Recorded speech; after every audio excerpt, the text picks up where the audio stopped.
السلام علیکم ورحمۃ اللہ وبرکاتہ۔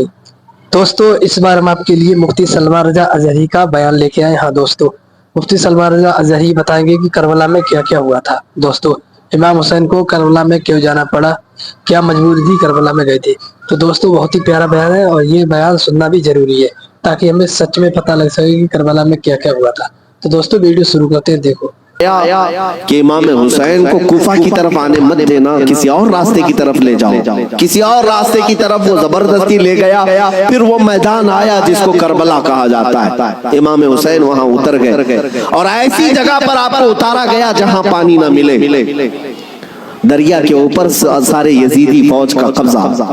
اب سنیے، بلکہ میں تو کہتا ہوں اگر بیان کرنے کا انداز، میں تو مقرر نہیں ہوں، میں خطیب نہیں ہوں، میرے پاس کوئی انداز بھی نہیں ہے، میں تو اپنی گفتگو کرنے کا عادی ہوں، لیکن اگر سچا غلام حسین کوئی منبر سے بیان کرے، دیکھنا قسم رب ذوالجلال کی 80 سال کا بوڑھا بھی تمہیں 25 سال کا جوان نظر آنے لگ جائے۔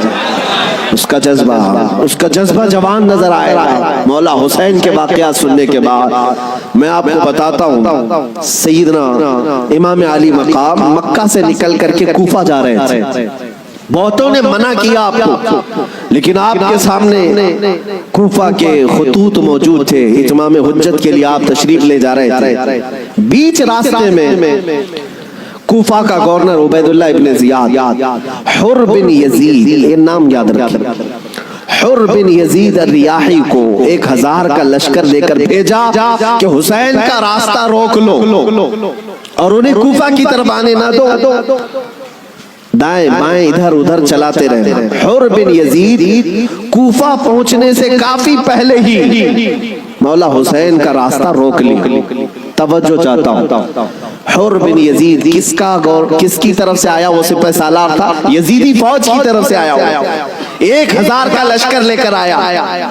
لیکن جب وہ آیا مولا حسین کے پاس، راستہ روک لیا اور کہا ہم آپ کو کوفہ جانے نہیں دیں گے، آپ بغاوت کر رہے ہیں وقت کے خلیفہ امیر المومنین یزید سے۔ ان کے ذوم باطل میں یہی تھا، اور اس کے بعد وہ راستہ روکے اتنی دور تک چلتا رہا، کبھی دائیں کبھی بائیں۔ امام حسین ایک جگہ پر جب پڑاؤ کرتے ہیں، ظہر کا وقت ہے، اذان ہوئی، نماز کے لیے جماعت قائم ہو رہی ہے، امام حسین نے اس حر بن یزید سے پوچھا جو 1000 لشکر کا سپہ سالار، کہا ہم نماز پڑھنے جا رہے ہیں، ہم اپنی نماز پڑھ لیں، کیا تمہاری جماعت الگ ہوگی، ہماری جماعت الگ ہوگی؟ حر بن یزید نے کہا نہیں، امام آپ ہی ہوں گے، ہم مقتدی ہوں گے، اقتداء ہم کریں گے۔ امام حسین مصلی پر ہیں، راستہ روکنے کے لیے جو آیا ہے یزید کا سپہ سالار، وہ اقتداء کر رہا ہے، 1000 لشکریوں کے ساتھ اقتداء کر رہا ہے، ظہر میں بھی، عصر میں بھی، مغرب میں بھی، عشاء میں بھی، کنٹینیو جو نمازیں ہوتی ہیں، نماز امام حسین ہی پڑھاتے ہیں، اور راستہ روکنے کے لیے آیا ہوا یزید کا سپہ سالار اقتداء کر رہا ہے۔ میں علماء سے کہتا ہوں میرے عزیزوں، بڑا عظیم نکتہ ہے، اگر حسین کے سچے وفادار ہو تو آج بھی ہزاروں یزیدی تمہاری بھی اقتداء کرنے کو تیار ہیں، کرتے ہیں، مجبور ہیں۔ اگر سچے حسینی بن جاؤ تو اقتداء تو ہوگی، لیکن جو بات مجھے عرض کرنی ہے وہ یہ، راستہ روکا اور اس کے بعد پھر پیغام آیا کہ امام حسین کو کوفہ کی طرف آنے مت دینا، کسی اور راستے کی طرف لے جاؤ، کسی اور راستے کی طرف وہ زبردستی لے گیا۔ پھر وہ میدان آیا جس کو کربلا کہا جاتا ہے، امام حسین وہاں اتر گئے اور ایسی جگہ پر آپ کو اتارا گیا جہاں پانی نہ ملے۔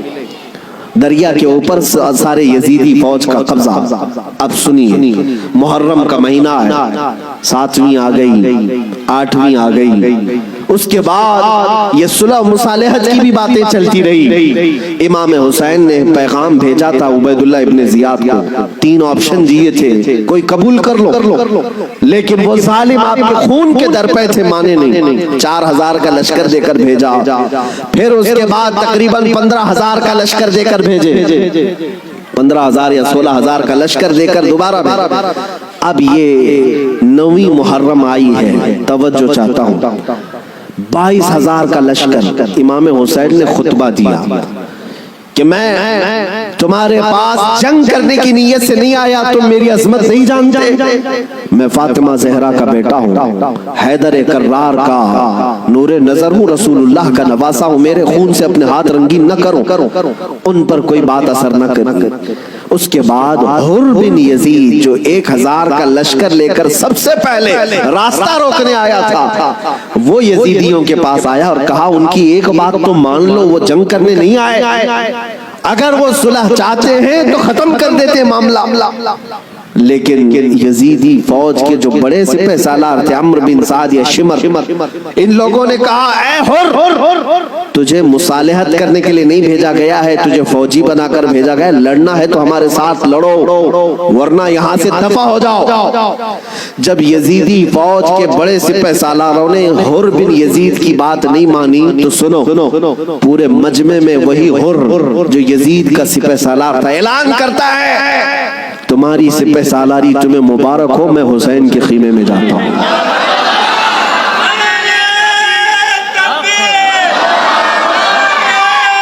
بے شک، سبحان اللہ۔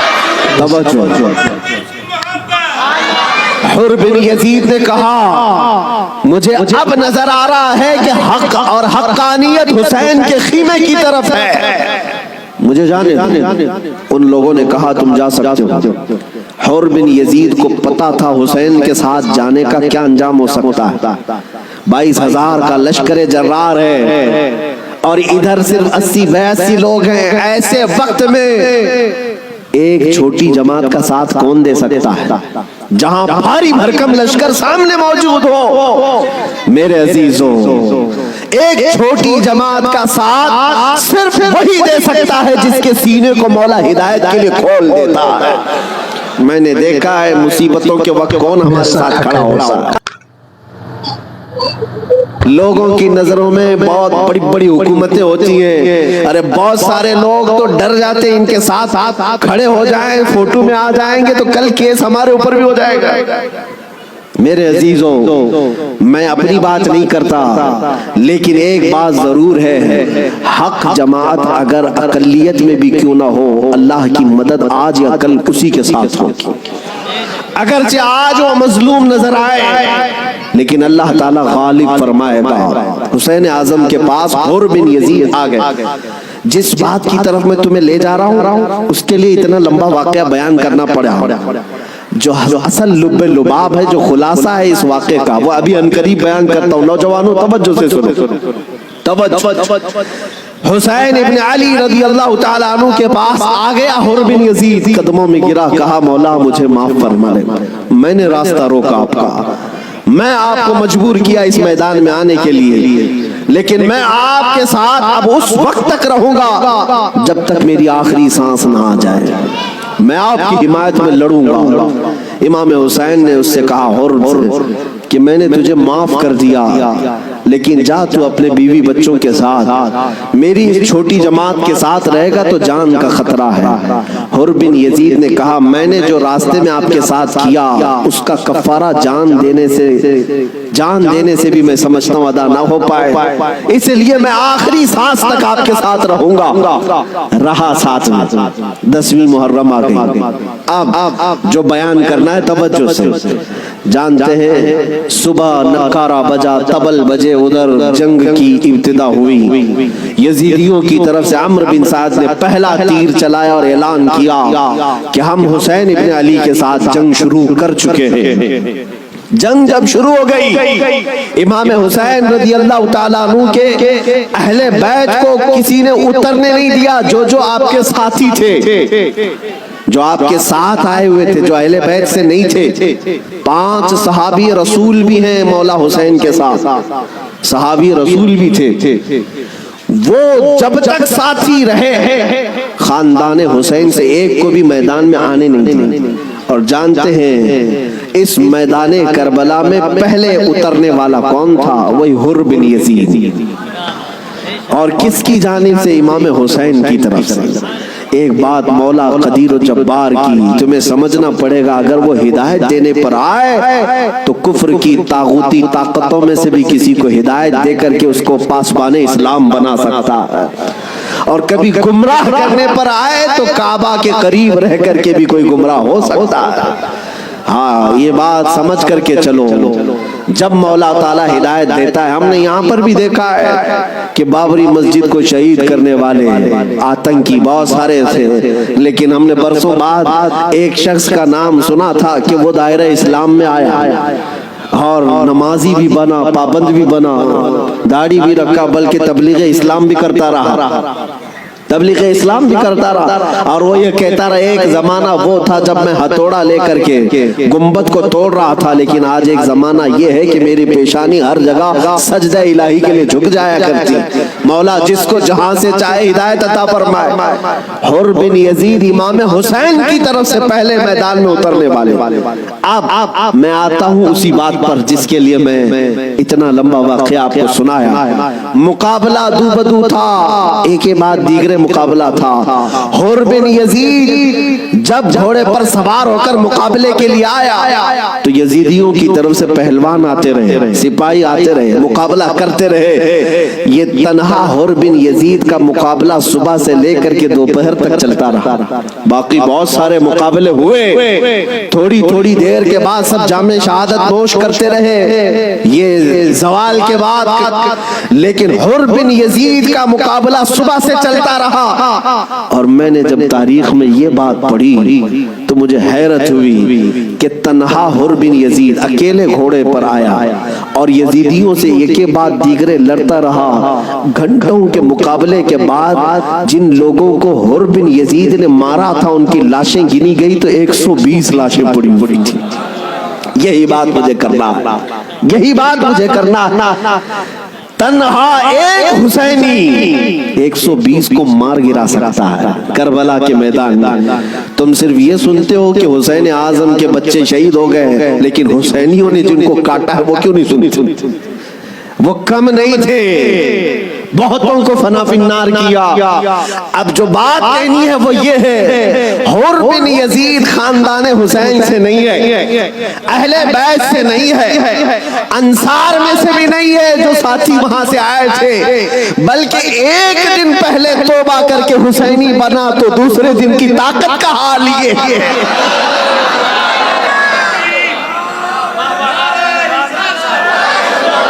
اب بات سمجھ میں آ گئی، بات سمجھ میں آ گئی. ایک دن کا حسینی 120 پر بھاری ہو سکتا ہے تو جو بچپن سے حسینی ہے وہ ہزاروں پر ضرور بھاری ہوگا. کیوں نہ بھاری ہوگا؟ اعلیٰ حضرت فاضل بریلوی رضی اللہ تعالیٰ عنہ نسبت قادریت پر فخر کرتے ہوئے کہتے ہیں، کیا دبے جس پہ حمایت کا ہو پنجہ تیرا، شیر کو خطرے میں لاتا نہیں کتا تیرا.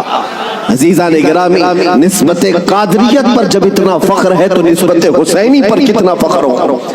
مولا حسین کی نسبت نے اچھے اچھوں کو جوان کر دیا. اور ان کے سگے بھتیجے امام قاسم نے، جانتے ہو عمر کیا تھی امام قاسم کی؟ یہاں بیٹھے ہوئے اکثر لوگ عمر میں بڑے ہوں گے بہت سارے، 19 سال کی جوانی تھی. 19 سال کی جوانی. تاریخ نگاروں نے لکھا ہے امام قاسم جب گھوڑے پر بیٹھ کر کے آئے تھے تو یزیدی خیمے میں ایسی کھلبلی مچی. لوگ یہ کہتے تھے کہ قاسم بن حسن، امام حسن کے بڑے بیٹے امام قاسم. میں نے یہ بھی روایت پڑھی، امام قاسم جب گھوڑے پر صرف پہلو بدلتے تھے، پہلو بدلنے، گھوڑے پر ادھر سے ادھر اس طرح پہلو بدلنا.